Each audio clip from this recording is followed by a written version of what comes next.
Si on essayait de donner une définition à l'architecture, il est possible que celle-ci varie à chaque réponse.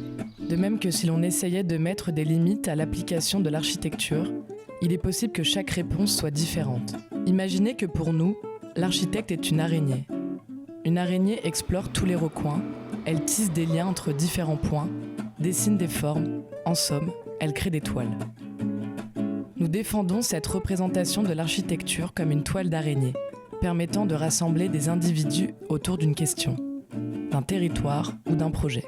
Bien évidemment, les bâtiments, les espaces publics, les logements constituent une partie de cette toile, mais elle ne tiendrait pas sans les habitants et habitantes, les usages, les relations. C'est avec cette envie de rassembler, de créer des liens, en fin de compte de tisser une toile autour de l'architecture, que nous partons pour Besançon.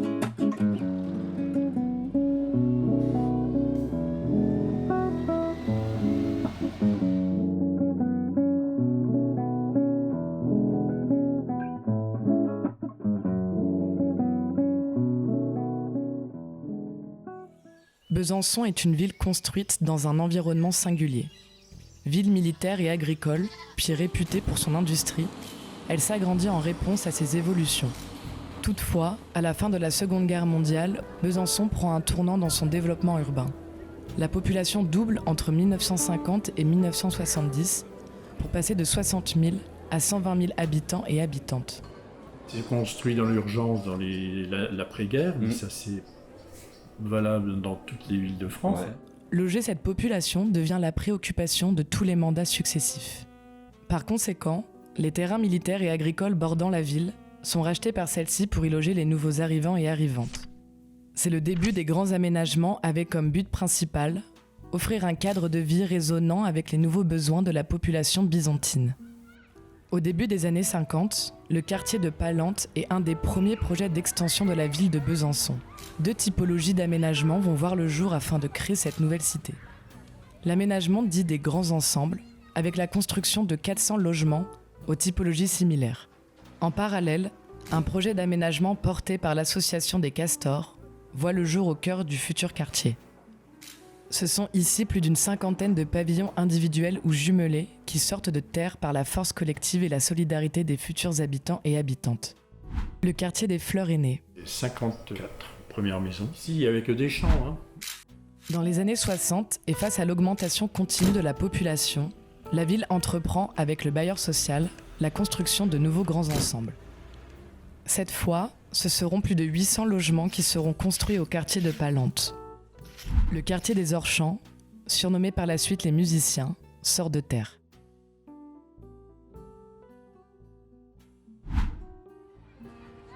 Petit à petit, la vie de quartier s'organise dans la ville. La construction des écoles, d'épiceries, de parcs, d'aires de jeu, de la maison des jeunes ou encore la mise en place d'un marché hebdomadaire vont tisser les premiers liens de cette vie locale. Il y avait tellement de monde, il faut se rendre compte qu'il y avait du monde. Quand les gens sont arrivés pour vivre là, il y avait pas mal de gens qui venaient de la campagne pour travailler en ville, donc ils venaient là puis ils découvraient le confort moderne quand même. Je ne sais pas si vous avez vu la taille des écoles. Jean Zay qui est là-bas au-dessus, c'est absolument monstrueux. Toutes les classes étaient à 30-35. Il y avait vraiment un paquet de gamins. Il y avait 2 écoles pour le quartier quand même. Complémentairement à ces services publics, l'installation d'une paroisse et d'un abbé dynamique au cours des années 50 ont développé la vie quotidienne, notamment grâce à la construction du Luxe, cinéma emblématique du secteur. Enfin, administrativement, les 2 quartiers se réunissent sous la même bannière. Le quartier Palante-Orchamps est né. Parallèlement à un dynamisme associatif et religieux fort, le quartier et ses habitants et habitantes vont vivre une importante lutte sociale qui va marquer jusqu'à aujourd'hui l'histoire de celui-ci. En 1967, c'est la grève de la Rhodia qui forge l'histoire particulière du CCPPO, l'association culturelle et militante historique du quartier. En 1973-74, c'est l'usine LIP, située en bordure de Palante-Orchamps, qui va connaître un mouvement social unique et médiatisé nationalement. Certains habitants et habitantes, certaines associations ou encore des places fortes de ce morceau de ville vont suivre, participer et soutenir ces luttes sociales inédites. Quand on habitait aux Orchamps, il Il y avait des gens qui travaillaient à Rodiaceta. Il y avait Kelton qui fabriquait des montres. Il y avait LIP, mais pas aux Orchamps, très peu. Ce sont ces événements, de la construction au développement du quartier, en passant par les luttes, qui ont forgé l'âme particulière de Palente-Orchamps. Mais aujourd'hui, que reste-t-il de ces utopies ?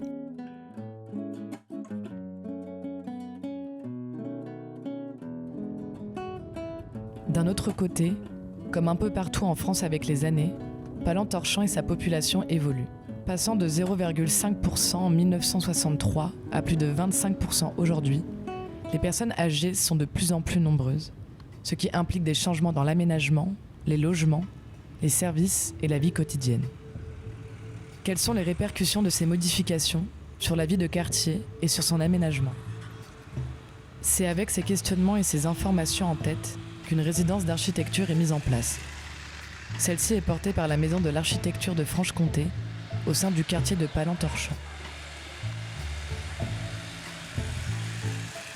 C'est au cours du mois de juin 2023 que Corentin et Bastien, respectivement réalisateurs et architectes, vont arpenter le quartier et surtout rencontrer les habitants et habitantes.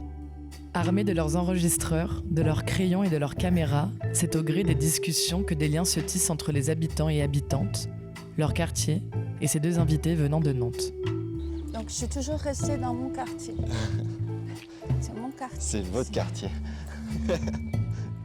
C'est sans doute pour ça aussi que je suis attaché au quartier, c'est parce que j'ai tellement de bons souvenirs. Avant d'arriver à Besançon, on prévoyait un mois découpé en 3 séquences. La première a été celle de l'immersion, avec comme but de rencontrer le quartier et que le quartier nous rencontre. À force de grandir, de vieillir, pardon. La deuxième avait comme objectif la sensibilisation au sujet du vieillissement, pour apporter le débat au cœur du quartier.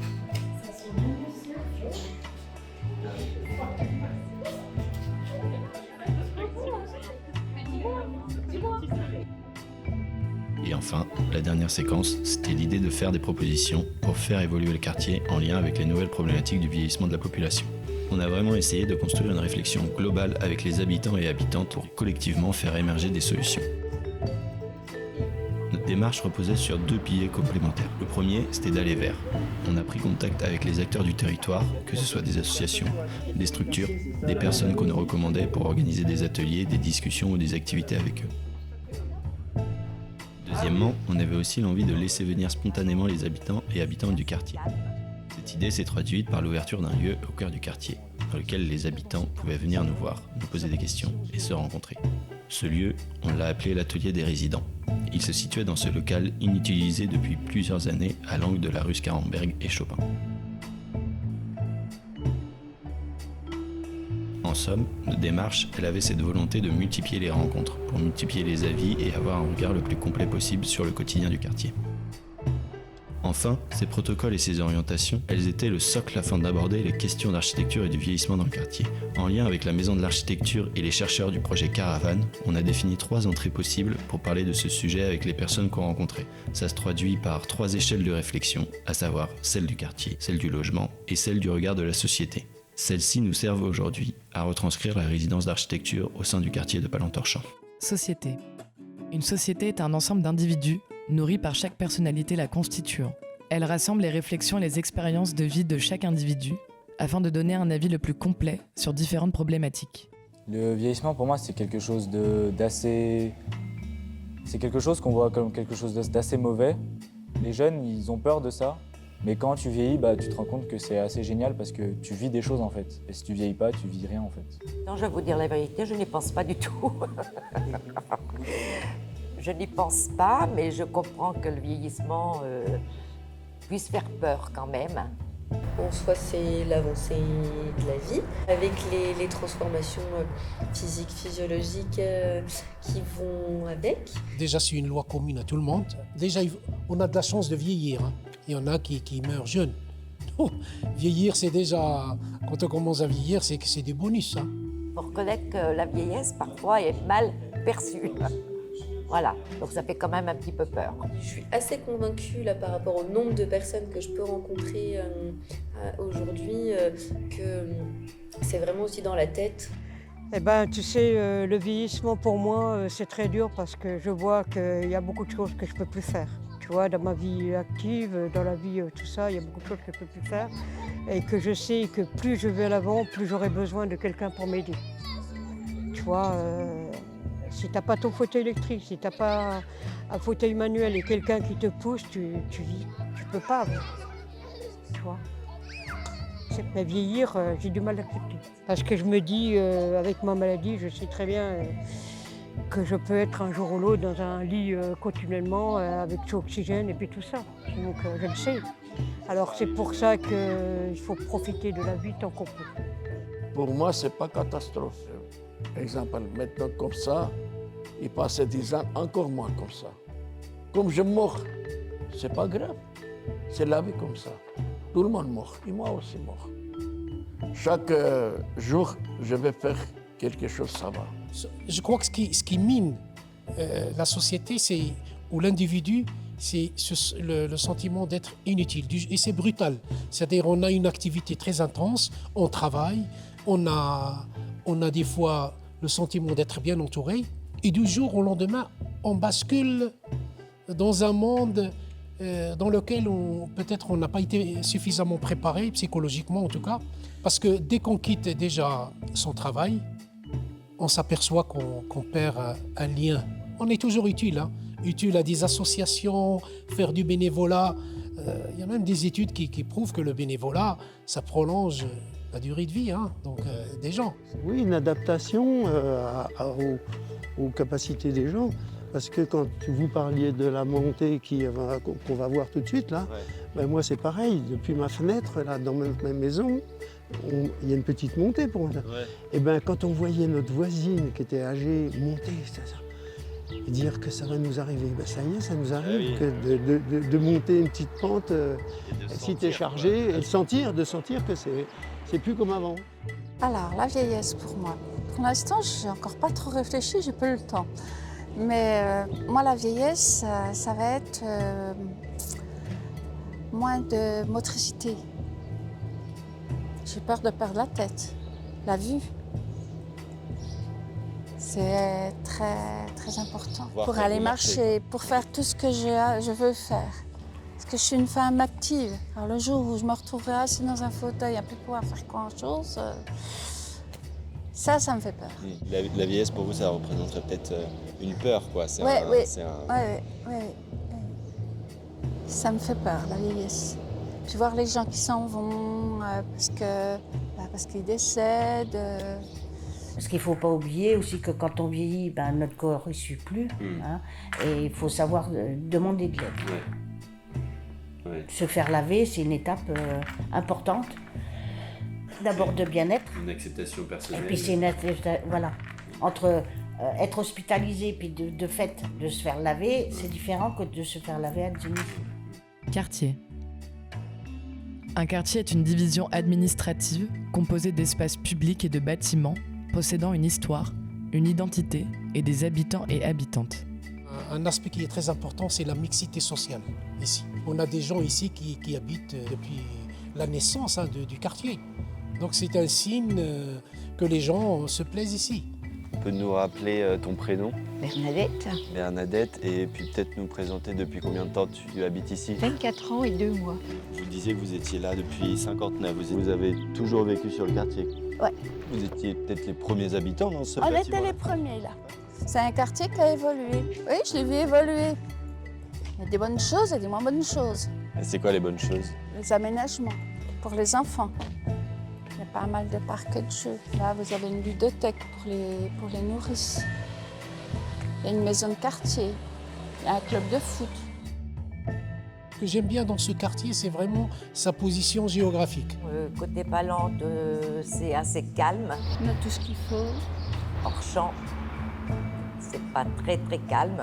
Très très bien, juste le problème c'est il y en a beaucoup de poubelles, beaucoup de bruit jaune. C'est qu'on a de la chance d'avoir des parcs quand même où on peut aller de temps en temps, tout ça, et de retrouver un peu les gens du quartier, s'ils veulent bien venir vers toi pour pouvoir discuter. Le parc, c'est ça, c'est de se retrouver. voilà, ensemble, discuter. Ici, on a beaucoup d'espaces verts. Et regardez, les enfants, tout le monde peut être à l'ombre. Ça peut être sympa. Mais sur le quartier des Orchamps, il y a énormément d'arbres. Vieillir là, c'est pratique aussi, quoi. Il y a plein de services, il y a plein de médecins. Et tous les transports en commun. Voilà, j'ai tous les transports en commun. N'ayant plus de voiture depuis la prise de ma retraite, j'ai les commerces aussi, la poste. Bon, on est bien servi au niveau de Palante. Hein. Je veux dire, il y a des personnes qui ne sortent pas du tout. Et ce qu'il faudrait, c'est presque une petite salle où elles pourraient se retrouver avec des gens de confiance. Je pense que des aires de jeu, il en manque toujours. C'est vrai que des aires pour les ados, les 13-25 ans, dont il est souvent question, ça manque aussi. Mais perso, moi, je ne vois pas sous quelle forme ça pourrait intervenir. Ils ont toujours eu, même à Palante, donc, le souhait d'une salle. Le problème, c'est qu'il y a beaucoup de deals. Et je pense que c'est peut-être à ce niveau-là que ça bloque. Il manque clairement pour moi de lieu un café ou un kebab, enfin je sais pas, rien, mais il n'y a pas de lieu de restauration, il n'y a pas de lieu de convivialité. Moi qui viens du Nord, justement, ça manque des espaces comme ça. Mais voilà, pas pouvoir poursuivre le marché avec une terrasse où on mange son poulet, on boit un coup après, c'est regrettable pour moi. Je crois que c'est un lieu où il y a par exemple des activités, il y a un petit coin pour prendre du café, du thé. Ça permet un petit peu aux générations de se croiser. Refaire un peu parce que c'est vieillot. C'est vieillot, hein. On peut le dire. Il manque des aires de jeu pour les enfants. À Palante. À Palante, oui. Et à Orchamps? Orchamps, si, une personne âgée, elle se retrouve à Lauve-Palmeux, mais ici, il n'y a rien. Elle se retrouve parce qu'il y a de la famille, mais autrement, quand tu regardes bien sur les deux quartiers, il n'y a rien de prévu pour les personnes âgées. Donc, tu vois, ça fait quand même un petit peu petit. Alors, je ne sais pas s'ils considèrent que, du fait qu'il y a beaucoup de maisons, chaque maison peut avoir son terrain de jeu, donc il n'y a pas besoin de terrain de jeu autrement. Au-delà des caractéristiques urbaines du quartier, nous avons découvert par le biais d'habitants et habitantes comme Bernadette ou Anne-Marie un dynamisme associatif fort. Le monde associatif de Palante, par sa diversité, offre des endroits de rencontres et d'activités organisant la vie sociale de certaines personnes. Les associations comme la MJC de Palante, Arc-en-Ciel ou l'atelier de réparation sont ouverts à toutes et tous pour venir partager un moment, un café ou un outil. L'atelier, c'est un lieu où j'ai appris beaucoup de choses, où j'ai rencontré énormément de personnes. C'est un lieu qui est très convivial, mais ça m'a permis d'apprendre à me servir de ma perceuse, de plein de choses. Grâce à ses habitantes et habitants, nous avons rencontré plusieurs associations. C'est notamment le cas du Jardin partagé des Orchamps. Ce lieu, ouvert aux personnes du quartier, permet de créer un espace de rencontre entre voisins et voisines autour du jardinage. Il y avait une usine de fabrication de peinture qui a brûlé en 2015. La MJC et Neolia ont constaté que le quartier était vieillissant, qu'il y avait en tout cas des gens qui avaient vécu ici, qui vieillissaient, puis des gens qui arrivaient, qui étaient en situation de précarité, ou qui se sont rendus compte qu'ils se croisaient pas du tout, quoi. Donc ils ont imaginé des outils justement pour que les gens se croisent. C'est un lieu ouvert à tous, puis après il y en a qui peuvent s'impliquer plus. En fait, c'est un bon outil pour que les gens se rencontrent, quoi. En fait, il y a des personnes qui se connaissent pas du tout, qui se rencontrent au jardin, puis ils peuvent parler pendant une demi-heure ou une heure de plein de trucs. Puis en fait, ça remet un peu les gens à égalité. Face à une plante, à la nature, en gros, il y a moins de rapport de classe sociale et compagnie. Il y en a qui vont faire de la danse, il y en a qui vont faire du yoga. Nous, c'est jardin partagé. Et c'est quelque chose qui est gratuit, en fait. Par la suite, un peu plus loin dans le quartier, nous avons découvert un autre jardin partagé, porté par l'association de Palante. Comme le précédent, ce lieu offre des qualités fédératrices et sociales assez particulières. L'association de Palante, elle existe depuis 1986. Elle a été créée par les habitants de ce qu'on appelait Palante Village. L'association a continué d'exister en créant des animations, des activités autour de la convivialité, du socio-culturel et diverses animations. On a un noyau qui est pratiquement à l'origine de la création, donc vous imaginez qu'aujourd'hui ils sont assez âgés, et on va dire que c'est un peu la tendance de l'association aujourd'hui. On a un public âgé avec une tendance au rajeunissement, ça c'est une volonté que l'on a mis en place depuis un certain nombre d'années. Des jeunes qui reviennent, c'est bien, ça rajeunit un petit peu le quartier. Même si je crois que statistiquement on est quand même sur un quartier très vieillissant. Le constat par rapport à ça, c'est que moi, mon épouse était directrice d'école, juste à côté. Elle constatait que les jeunes familles ne restaient pas sur Besançon. Dès qu'elles avaient les moyens, elles achetaient, mais elles allaient à l'extérieur. Mais on dépeuple les quartiers, et les quartiers, vous avez les personnes âgées qui n'ont pas trop la possibilité de bouger qui restent, les personnes en difficulté qui ont tendance à rester. Donc on n'a pas ce brassage de la société qui devrait y avoir normalement. Au-delà de la découverte de ces lieux de rencontre portés par des associations, nous avons demandé aux personnes rencontrées les lieux symbolisant pour eux le croisement, la rencontre et la sociabilité du quotidien. Il y a la MJC et le marché, pour moi, c'est les 2 espaces principaux. Puis j'ai des enfants qui sont scolarisés, donc ils vont aller par vie des écoles. Pour moi, c'est les 3 endroits où on se croise, où on discute le plus et on se connaît le mieux, c'est les marchés. Un espace public, la place des Tilleuls. J'aime beaucoup en bas ou la poste.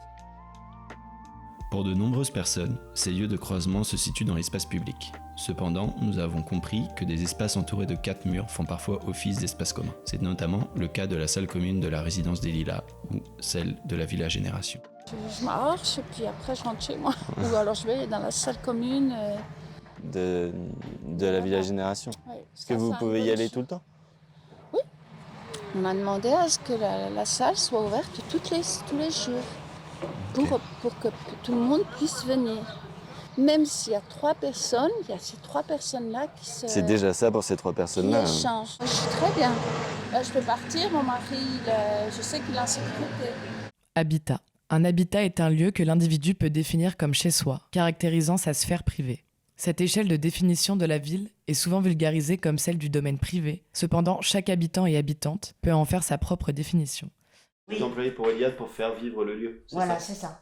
Et Iliad, c'est quoi comme association peut-être D'aide à la personne. D'accord. Le projet, c'est porté par Néolia, d'accord? C'est des fonds privés, c'est pour le bien vieillir des personnes. Pour le bien vieillir, il y a énormément de besoins. Et pour lutter aussi contre l'isolement. La salle doit être un endroit neutre. Vous venez parce que ça vous fait plaisir et que vous ne regardez pas si la partenaire d'à côté ou le partenaire d'à côté ne fait pas ci, ne fait pas ça. C'est pas le but. J'en ai qui adhèrent au principe, qui ne viennent jamais. J'ai un rôle de lien, en fait. J'ai un rôle de lien entre eux. Déjà, entre les résidents, entre ma structure et aussi Néolia. Et ça fait partie aussi de mon métier que si je constate un mal-être ou quelque chose, j'appelle aussi ma responsable. Bon, le bureau que vous voyez à l'entrée, les gens viennent et puis ils parlent. Je suis un peu la confidente. Alors c'est bien beau de refaire des façades, mais il faut refaire aussi, il faut s'adapter. Il y a des gens qui deviennent vieux, qui ne veulent pas quitter les quartiers. Parce que j'ai un mari malade et il a fallu aménager le logement. Non, ils n'aménagent pas les logements parce que moi j'habite au 2e, parce que je ne veux pas être au rez-de-chaussée. Vous êtes censé pouvoir monter les escaliers jusqu'au 2e, donc vous pouvez enjamber une baignoire. Donc on avait demandé une douche. Du fait que vous pouvez monter les escaliers, vous n'avez pas besoin d'avoir une douche chez vous. D'accord. Donc, il y a des gens qui voudraient rester chez eux, mais ils ont cette baignoire qui les empêche de s'entretenir, d'avoir une hygiène normale parce qu'ils ne peuvent plus enjamber la douche. Les maisons Castor, donc, où j'ai habité, vers la place des Tilleuls, donc il y a 32 maisons. Donc il y a des maisons jumelées et des maisons non jumelées. Quand j'ai acheté 30 ans en arrière, Donc avec ma maladie qui a évolué, donc je ne pouvais plus rester dans la maison. C'est là que j'ai repris l'appartement de mon compagnon. Ici Rue Scarambert. En quel point elle n'était pas adaptée, la maison? Il y avait des escaliers à l'extérieur et puis il aurait fallu qu'on prenne une partie sur la MJC qui est à côté pour pouvoir monter avec mon fauteuil et c'était compliqué. Ah oui, faire une rampe ou voilà, quelque chose comme ça. et puis l'intérieur, les chambres étaient à l'étage et c'était pas possible. Ah oui, il aurait fallu réaménager tout, Voilà, il aurait fallu tout raménager, ça coûte cher. On n'a pas beaucoup d'appartements pour personnes à mobilité réduite parce que un appartement, ça va prendre une place et demie en plus. Donc on ne construit pas l'autre à côté. Alors qu'on leur a dit, mais vous pouvez faire un appartement, mettons, de personnes à mobilité réduite, puis à côté faire un studio. Tu vois, on ne perd pas de place. Ils ont bien du mal. On ne passe pas les portes, on n'a pas les salles de bain aménagées, on a plein de trucs qui ne sont pas aménagés. Donc on se bat pour ça, pour aménager. Parce que je ne rentre pas avec mon fauteuil dans les toilettes. Si je veux aller à la salle de bain, il faut que j'ai quelqu'un qui m'aide parce que, la porte avant, elle s'ouvre en dedans. Maintenant, ils arrivent à la mettre. On l'a mis en dehors. C'est compliqué. Si je veux aller dans le rez-de-jardin que j'ai J'ai une marche qui m'empêche de monter. Il faudrait mettre une petite pente qui monte et puis qui redescend. C'est un peu compliqué. Ça, ils ont du mal, les bailleurs et tout ça, de comprendre. Bon, quand on propose un appartement, que ce soit une personne âgée ou une personne à mobilité réduite, il faut quand même regarder comment elle se déplace, la personne. Donc il y a plein de choses comme ça. Et nous, on ne veut pas que tous les handicapés soient regroupés au même endroit. Nous, ce qu'on voudrait, c'est d'être avec tout le monde, mais avoir un appartement qu'on puisse bouger. C'est avec comme objectif de découvrir les différentes typologies d'habitat du quartier que nous avons proposé à des habitantes et habitants de nous faire la visite. Les discussions ont principalement porté sur leurs qualités et leurs limites face à leur adaptation. Ces logements, ils ont des escaliers, hein. Donc il y a certaines personnes qui ne peuvent pas monter. Donc ça serait amélioré. Un habitant nous présente son logement. Il est situé au premier étage sans ascenseur, loué par Neolia au cœur des Orchamps. Vous nous faites un petit tour de la... Pas du propriétaire. Hein. Ouais, donc là c'est la cuisine, hein, la cuisine qui est la pièce de vie. Bon, c'est pas très grand, ça fait 47, 48 mètres carrés. Après c'est des loyers très modérés, hein. Mais c'est pareil, il n'y a pas de voiture, si vous voulez, parce que ça donne sur une rue une petite voie qui est fermée. Là c'est moins folichon, mais il n'y a pas de voiture, c'est bien, quoi. Et dans ces quartiers, c'est surtout en été, je pense que c'est bruyant. En hiver, ça l'est beaucoup moins. Bon, c'est surtout notre côté qui est vraiment, je trouve, très agréable. Ouais. La chambre, elle est grande parce que je ne sais pas comment c'était fait avant.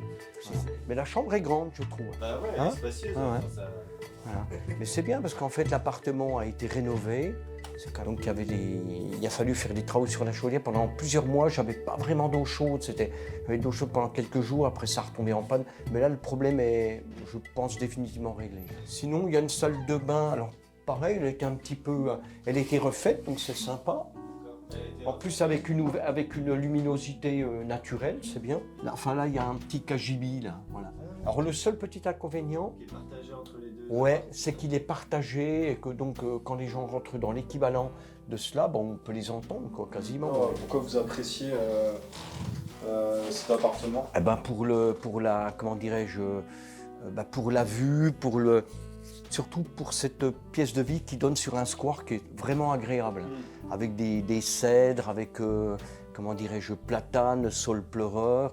Puis en plus, les arbres sont disposés de telle sorte que on ne me voit pas vraiment. Enfin, je veux dire, je ne mets pas de rideau. Je dirais que le défaut, c'est la quasi-absence de balcon. Ouais. Je dirais que le quartier est même plus joli aujourd'hui qu'il y a 20 ou 30 ans. Comme évoqué précédemment, Neolia propose aussi des logements adaptés au sein de la Villa Génération, offrant un autre type d'habitat sur le quartier. Cette proposition de logement adapté au vieillissement laisse des possibilités d'adaptation pour les personnes afin de rompre l'isolement en incluant dans la notion d'habiter un prisme social. On s'est fait inviter. Ben, entrez, hein. Bon, chez vous. Ça fait 7 mois que je suis là. Ça fait 7 mois. Et voilà. Vous y êtes bien. Hein? Vous y êtes bien. Oui, je ne me plains pas. Bon, je dis toujours, j'ai trouvé des bons voisins, je l'aime bien, il m'aime bien aussi, la patronne, la madame, la gardienne, ça nous occupe de nous, on le respecte, quand on a besoin de quelque chose, on le ferait, t'avoue comme c'est bon là? Bah ouais. Eh bien, tout ce que vous voyez là, tout ce que vous faites tout là, eh bien c'est toujours moi qui fais. Pascal, habitant de la Villa Génération, nous a ouvert sa porte pour qu'on puisse se rendre compte des espaces au sein de son logement. C'est Nathalie, employée par Eliade, qui nous a fait la visite en s'appuyant sur la générosité du logement, la prise en compte de la notion de vieillissement dans sa construction et l'appropriation possible des locataires. En parallèle de la visite de ce logement pensé pour l'adaptation au vieillissement, nous avons pu visiter l'appartement d'une personne loué par Neolia au premier étage sans ascenseur, côté Palante. Ici, c'est par la force des choses qu'elle s'approprie son logement pour en faire un espace à son image. Alors ça, c'est la pièce principale quand je reçois. J'ai refait papier peint, plafond, sol, en parquet flottant. Ah non, ça a besoin vraiment d'être isolé parce qu'il y a de l'air qui passe partout l'hiver. J'ai un radiateur en supplément, Neolia, voilà. En train d'en parler, savoir ce qu'ils vont faire du bâtiment. Fait 16 ans que j'habite ici, la seule chose qui me gênait moi au départ, pour l'instant les arbres, ils ont bien poussé, c'était le vis-à-vis. Bah oui. C'est la chambre d'amis, quoi. Voilà. Mais moi, j'aime bien regarder ma grande télé ici le soir. Et ça, c'est le sol d'origine? Non, c'est moi qui l'ai changé il y a 16 ans.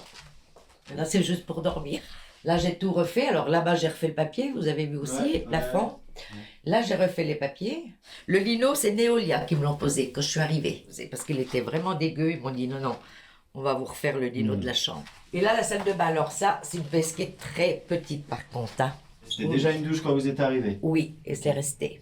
Et c'est bien? Enfin, Oh bon. Ça vous va, quoi, la douche? Ouais, je monte à la douche que la baignoire. Ouais. Moi, on m'a fait la remarque, on m'a dit, mais arrête de faire chez toi, t'es un HLM, tu refais sans arrêt, là. Ah, je dis, je peux pas, moi. Moi, je dois me sentir bien dans mon logement. Et je vous dis, ça m'a arrêté, parce que là, ça devrait être refait. Quand j'ai une toile d'arrivée quand même au-dessus. Ah ben, je vais pas refaire, et puis s'il démonte. Ah oui, non, c'est sûr. C'est de l'argent foutu, je pourrais le mettre ailleurs, hein. Donc, je me suis dit, non, j'attends. Voilà. Ouais, c'est sûr. Je vis comme ça pour l'instant. Comme évoqué dans la présentation du quartier, une des particularités de ce secteur de ville est la proximité entre les logements locatifs et les maisons individuelles des castors. Ici, ce sont majoritairement des propriétaires qui habitent dans les maisons, ce qui, face au défi de l'adaptation au vieillissement, donne une relative liberté. On n'a pas l'impression d'être dans une cité, parce que mine de rien, il y a quelque chose qui se passe en ce moment. C'est pour moi un signe de société, quand même. Et puis vraiment, oui. Parce que moi, je crois que trouver un équilibre entre avoir des rapports avec ses voisins, et puis être chez soi, la côté privatif, pas privation, privatif, c'est un équilibre à trouver. Moi, on touche un petit peu aussi à la façon d'adapter son environnement, que ce soit pour le visuel, le confort ou le standing. Chez Lucie, par exemple, je n'avais jamais été dans sa cave parce que quand j'ai été négocier la rencontre avec elle, j'ai dit, mais tu sais, j'ai une copine qui s'est carrément tuée en descendant les escaliers. J'ai dit, montre-moi tes escaliers pour... Elle me dit, tu vas voir comment elle fait pour descendre dans sa cave. Et elle s'accroche à son machin, elle fait ça, et elle a tout ce qu'il faut, machin, parce qu'en fait, quelqu'un lui a posé une rampe, mais pas une rampe qu'elle peut prendre dès le départ, et il faut qu'elle aille chercher la rampe qui est en travers. Cette partie-là, tu vois, cette partie qui a été rajoutée ici, elle a été rajoutée pour accueillir les personnes âgées. Les jardins, ils sont pas cloisonnés visuellement. On profite de la végétation des autres. Enfin, visuellement, notre jardin il est plus grand que ce qu'il est. Ouais, on a décloisonné parce qu'en fait, ça fonctionnait... Là, au sol, c'était le hall d'entrée. En fait, il y avait une porte pour chacune des 3 pièces. Là, vous voyez, la cuisine. Ça, c'était la salle à manger. Et c'était une personne âgée qui vivait là. Donc là, c'était sa chambre. Donc ouais, on a ouvert ici le mur porteur. Et on a enlevé les portes, histoire que l'espace circule. Il y a ce truc aussi d'appropriation, je pense que c'est des maisons de famille, mais si vous allez en visiter, elles sont toutes différentes en fait. Là-dedans, c'est très modulable. Elles ont toutes la même enveloppe, mais à l'intérieur, on peut y faire plein de choses différentes. Ouais. Et là, ce qui se passait pour cette personne âgée qui avait perdu son autonomie, qui était en perte d'autonomie, elle vivait au rez-de-chaussée. Il y a aussi d'espace pour vivre uniquement au rez-de-chaussée. C'est suffisamment grand pour plus utiliser l'étage. Utopie. Une utopie est la description d'un lieu ou d'une société idéale et rêvée, assemblant les besoins et les envies d'un groupe de personnes en réponse à des problématiques contemporaines. Dans un premier temps, et il est important de le souligner, Palentorchamps est un lieu qui a déjà vu plusieurs utopies se réaliser au cours de sa construction. C'est notamment le cas de la résidence des Lilas, construite il y a 50 ans sur un modèle de résidence senior en dialogue avec son environnement. C'est aussi le cas du projet porté par le CCPPO, Association culturelle du quartier des Orchamps. Dans les années 70, il participe avec d'autres associations et la commune à l'ouverture d'un lieu multiple constitué d'une salle des fêtes, d'une salle d'exposition, de bureaux destinés à des médecins ou autres spécialistes, d'une crèche ou encore d'une halle garderie. Ce bâtiment est à l'époque la synthèse de nombreux besoins des habitants et habitantes. En tentant de s'inscrire dans la continuité de cette histoire et de nos discussions autour du vieillissement et de la fabrique de la ville, nous avons essayé de réfléchir collectivement autour de futurs lieux pour le quartier. C'est en repartant de leurs mots et de leurs ressentis que nous avons mis en place un atelier Utopie.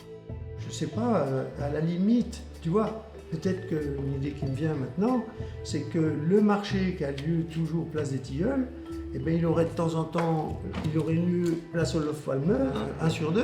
Ce serait une façon de montrer que c'est pas le Palante qui détient le pouvoir. Quand je vous disais qu'il manque des aires de jeu sur le quartier. Là, il y a de la place. C'est pas parce que les gens ont des maisons qu'il ne faut pas faire de jeu. L'aire de jeu, c'est l'aire de rencontre. À partir de ces temps de parole collectifs, nous avons retenu et mis en représentation quelques propositions, mettant en valeur la parole des habitants et habitantes. De par sa position centrale au sein du quartier et notre présence au cours de ce mois de résidence, le local Neolia a été le sujet de nombreuses discussions et de projections. À l'image des écrivains publics, une proposition a été faite de créer un lieu d'écoute publique ouverte à toutes et tous pour discuter, prendre des informations sur le quartier, en somme, faire du lien. Une seconde proposition est d'installer un café à l'intérieur de ce local ouvert sur le quartier, offrant ainsi un lieu de convivialité au sein du quartier des Orchamps qui en manque cruellement. Café dédié aux enfants, aux personnes âgées ou vendant des glaces et des gaufres, les possibles sont ouverts. Au détour de plusieurs discussions, les habitants et habitantes nous ont livré leur volonté de rester habités au sein du quartier. C'est avec l'envie de développer le modèle des résidences seniors en un lieu ouvert sur le quartier que nous avons imaginé la réhabilitation du bâtiment, 13 rue Berlioz, en une résidence senior du futur. Celle-ci deviendrait un lieu d'entraide proposant des logements accessibles et adaptés au vieillissement, ainsi que des logements pour étudiants, les faisant se rencontrer. Le lieu de rencontre serait formalisé par un étage intermédiaire multi-usage. Salle numérique, festive, d'échange de savoir, de diffusion de films, les propositions sont multiples. Une possible collaboration entre le Crous et la Maison des Seniors serait-elle possible, afin de créer un symbole de l'intergénération au cœur du quartier de Palentorchamps ? Un troisième lieu a retenu l'attention. C'est bien évidemment la place des Tilleuls, si importante aux yeux des habitants et habitantes du secteur. Développer les usages sur la place pour en faire une antenne d'extérieur de la MJC ? Couvrir une partie de la place avec des panneaux solaires couvrant à la fois les usages par temps de pluie, mais aussi les futurs usages culturels. Ouvrir un café donnant directement sur la place pour créer un espace convivial tous les jours de la semaine. Évidemment, d'autres pistes de réflexion ont été ouvertes. Que ce soit le réaménagement du collège Anzay en un lieu associatif ouvert sur le quartier, ou le partage du marché entre Palente et Orchamps, les possibilités sont multiples. Continuons à réfléchir collectivement. Nous avons compris, au fil de notre présence, que les habitants et habitantes âgés de Palentorchamps ont besoin de liens sociaux, de mixité et de lieux créant la rencontre. La question de l'adaptation au vieillissement ne peut être séparée d'une harmonie au sein de la société. Les personnes âgées ont besoin d'avoir un logement adapté, mais aussi des lieux ouverts pouvant accueillir les idées, leurs envies et leurs besoins de rencontre. Nous l'avons remarqué avec l'accueil que nous avons reçu au sein du quartier. De nombreuses personnes sont venues se confier, partager un moment ou un repas avec nous. Le temps d'un instant, nous avons réalisé l'utopie d'une oreille publique au cœur du quartier de Palentorchamps.